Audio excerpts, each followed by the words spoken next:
Ассалаумағалейкум, құрметті қандастар, ұлтжанды достар, қалайсыздар? Жалпы достар, мен қазір сіздермен өзімнің үндеуімді бөліспекшімін. Осы соңғы 2 күнде болып жатқан мынау Қазақстандағы үлкен шумға байланысты айтайын деп отырмын.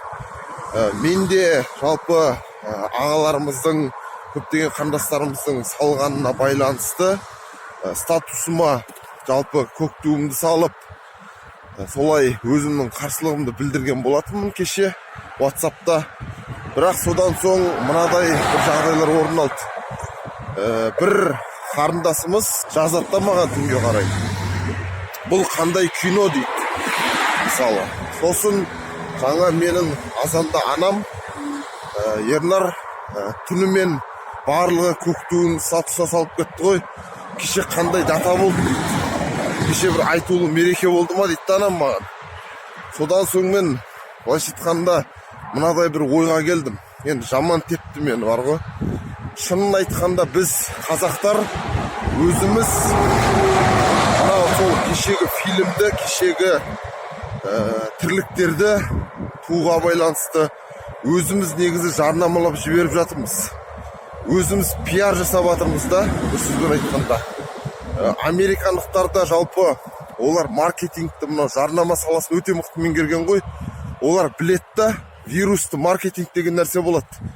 Вирусты маркетинг деген нәрсе не ол? Ол деген сөз бір мәселен бір видео немесе бір фото болса, ол қатты таралады. Ол не үшін таралады дегенде, ол адамның 3 эмоциясына әсер етеді. Ол не адамды қатты қайғыртады, біріншіден көңіл күйін түсіреді, немесе қатты қуандырады, немесе қатты ашуландырады да. Дұрыстар ғой. Міне осындай 3 түрлі адамның эмоциясына әсер еткен кезде ол видео таралады, вирусты видео болып. Мен жаңа айтып өткен алдындағы 2 мысал не үшін десеңіздер, біз өзіміз вирусты маркетингті жасап, осыны байшықанда хит қылып жібердік. Алдында да осы 1-2 жыл бұрын анау кім дегендер шығып еді ғой, шешінген қыздар ше. Солардың жағдайында да сондай болды негізі. Атта есіме түспей тұр. Соларды да біз сөйтіп жарнамалап жібердік та. Қазір де тур сондай жағдай болып жатыр. Әйтпесе анау жаңағы қарындасым мысалы маған жазып жатыр. Қандай кино деп жатыр. Анам азанда соны жаңағыдай сұрақ қойып тұр да. Енді бұл деген нені білдіреді? Бұл деген сөз біз өзіміз жарнамасын көбейтіп жатырмыз да бұны. Менің үндеуім бұны тоқтату керек секілді негізі. Әйтпесе әлде де Қазақстанда оны білмейтін өте көп адамдар бар. Мәселен, қазақ блогерлері деген YouTube'та жалпы өзіміздің қазақтың жігіттері отыр. Сол жер әңгіме айтылған кезде кейбір інілеріміз кішкентай енді оқушылар болу керек айтып жатыр да, ол қандай кино дейді мысалы. Білмейді. Ал біз өзіміз соны білдіруге әрекет жасап жатырмыз қазір. Көк туды мақтан етіп кетіп жатырмыз мысалы да. Сондықтан бір ағаларымыз айтып жатыр, мәселен, шетелдіктермен жұмыс жасап жүрген туристік саланың маманы сияқты секілді. Ол кісі айтады, шетелдіктер Қазақстанды көріп жүр дейді, мысалы, келіп ше. Көріп жүр, Алматыда Шымбұлаққа келеді, мен өзімде көрген мысалы, Медеуге келеді. Олар Қазақстан жайлы мүлде ондай ойда емес. Дұрыстар ма? Ал біз өзіміз оны пиар жасап, былайша жарнамасын күшейтіп жіберіп жатырық. Сол себепті оны тоқтату керек.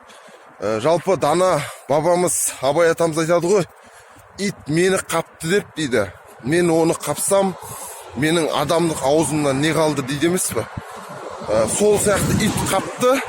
Өкінішке орай осы соңғы 1-2 күнде бізде ит құсап оны қауып жатырмыз да. Пиар жасап былайша айтқанда. Сол сияқты мынадай бір керемет оқиға бар. Бір мысалы қыран аспанда ұшып бара жатады да. Оның арқасына жалпы қарға жабысады. Сөйтеді да қарға анандай желкесінен шұқып алып отырады. Түсейін десе түспейді, қыран сілкінсе түспейді. Сонымен қыран не істейді? Қыран тек қана жоғары қарай самғайды ғой. Жоғары қарай қалықтап тұрып самғаған кезде жаңағы қарға былайша айтқан кезде ана қысымға шыдамай, жоғары жақтың қысымына өзі-ақ түсіп қалады. Менің ойымша дәл солай болу керек секілдіміз біз, құрметті қандастар. Біз ондай нәрселерге назар аударып, оларды жарнамалап, пиар жасамай-ақ, мысалы білмейтіндерге білгізіп беріп жатырық та біз. Дайын маркетинг қой, ешқандай дайын жарнама. Сонда жоғары қарай самғайық, өзімізді дамытайық, ауыл шаруашылығымызды көтерейік, экономикамызды көтерейік, еңбек етейік. Ол не керегі бар оған? Реакция танытып, босқа олардың жарнамасына көмек беріп жатырмыз. Ол айту мүмкін, намыс жоқ. Мыналарда мысалы, мен сияқты айтып жатқандарға айтатын шығар, намыссызсыңдар деп. Намыс деген ол көк туды салғанмен жалпы өлшенбейді деп ойлаймын мен өз басым. Мен де кеше қателестім, негізі бекер салдым, өшіріп тастадым. Кейін жаңағыларды түсінгеннен кейін. Намыс деген онымен өлшенбейді негізі. Намыс деген ол адамның былайша айтқанда еңбегі ғой, еңбегі халық үшін жасап жатқан дүниесі. Мен өз басым солай ойлаймын. Ал жаңағыдай дүниені жасау енді ол мүлде дұрыс емес. Қазақта тағы бір сөз бар ғой, ит үрет дейді, керуен көшет дейді. Ит үрді екен деп керуен тоқтап қалмайды ғой, бағытынан айнып. Сол сияқты біз иттер үре берсін. Жаңағыдай тоқтап қалмай, тек қана өзімізді дамытып алға қарай жылжайық, құрметті қандастар. Осы үндеуім менің. Тоқтату керек бұл мәселені. Өйткені жаңағы білмейтін жастарға біз білгізіп беріп жатырмыз. Одан соң олар не істейді? Жастар әлі көзқарасы қалыптаспаған ғой олардың. Енді қалыптасып келе жатыр, мысалы оқушылардың. Олар қызығып көреді. Көрейікші, давай, для интерес. Что за кино дейді да, мысалы. Түсіндірсіздер ма? Сондықтан оны таратуды тоқтатып, тулардың бәрін алып тастау керек секілді негізі. Туды басқа уақытта саламыз десек, статусымыз бос қой негізі. Дәл осыны жасаған кезде мақтанбайық, басқа уақытта мақтанайық, үйлерімізге іліп қояйық. Одан соң мысалы мынау Америка болсын, басқа елдер болсын, жаңағыдай туды жыртып, бір-бірінің мысалы рәміздерін типтап ататын кездер болады. Мысалы Иран мен ақш-тың қақтығысында, немесе мынау түріктер мен американдықтар қақтығысты ғой. Бірінші бір санкция салып, сол кезде керек десеңіздер, анау Американың туын аяққа таптап, быт қылып жіберді. Мысалы ше, сол кезде ақш соғыс ашқан жоқ қой соған. Соғыс ашып, ой деп барып халықты қырып тастаған жоқ қой.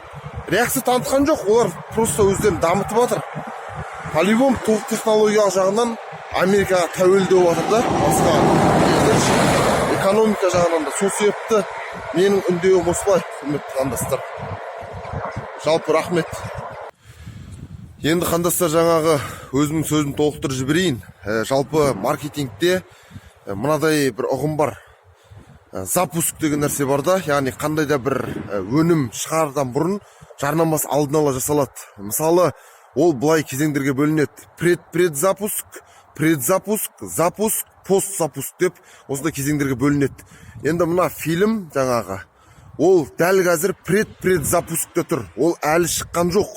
Оның шамасы трейлері ма енді шығып атқан шығар. Демек, біз оған алдын ала осындай реакция танытып атсақ, ертеңіз настоящий запуск болған кезде, нағыз запуск болып фильм шыққан кезде, бұл Қазақстанда енді түрі жаман сұмдық тағы да реакция болуы мүмкін да. Сол себепті менің ескертіп атқаным сол. Әсіресе мына ішкі біздің нарықта оны таратпау керек, реакция танытпау керек. Осы видеоны көріп отқан құрметті қандастар, мен сіздерге айтарым осы. Өйткені кино деген бұл адамның мына психологиясына әсер ететін, адамды тәрбиелейтін өте үлкен, адамның көзқарасын өзгертетін үлкен бұл қару, құрал. Оны әсіресе мына ішкі нарықта көрсетуге біріншіден кинотеатрларда тыйым салыну керек. Екіншіден біз өзіміз жаңа вирусты маркетинг бойынша таратып, оны көк туды мақтан етіп, дәл осы кезде оның қажеті жоқ. Ал енді шетелге келетін болсақ, енді ол біздің ықпалымыз шетелге жүрмейді ғой, өкінішке орай. Басқа елдерде көрсетілуіне, мысалы ақш-тың өзінде көрсетілуіне, басқа мемлекеттерде көрсетілуіне, енді халықаралық деңгейде біздің ел басшыларымыз, былайша айтқанда үкіметтің мүшелері оған тыйым салу керек деп мен өз басым ойлаймын. Мынау сөз өтетін үлкен ағаларымыз, жалпы солар кірісу керек осы іске. Яғни халықаралық деңгейде басқа елдерде осының таралып кетпеуінің алдын алу керек, сол ағаларымыз жұмыс жасау керек осы бойынша. Ал біздің елімізде әрқайсымыз өзімізге жауапты болуымыз керек. мүлде салмауымыз керек, таратпауымыз керек, айтпауымыз қажет бір-бірімізге. Сұрап атса да айтып керек жоқ оны. Жаңа мен мысалы азанда анам сұрады, мен ештеңе деген жоқпын, үндемей шығып кете салдым мысалы далаға. Оны айтып не керек? Ертең анам мысалы басқа біреуге айтып оны басқа елдерде білуі мүмкін да. Сол себепті осылай жалпы іште біздің таралуына осылай үлес қосайық, құрметті қандастар. Жаңағы маркетинг бойынша біз предзапусктен осылай егер белсенді болып оларға көмектессек, американдық жаңағы киноның авторларына, онда біз ертең нағыз кино шыққан кезде бүкіл Қазақстан білет та, ол бүкіл Қазақстан ішінде жаңа көзқарасы қалыптаспаған жастар бар. Олар не істейді? Олар былайша айтқанда солай деп ойлайды біздің Қазақстанда. Ол көзқарастарына әсер етеді. Сол себепті құрметті қандастар, осылай іште оған тиым салайық. Ал сырт жақтағы мәселеге жалпы ағаларымыз үлкен сөзі өтетін шетелдік нелерге халықаралық деңгейде тиым салсын. Барлықтарыңызға Алла разы болсын. Үлкен рахмет.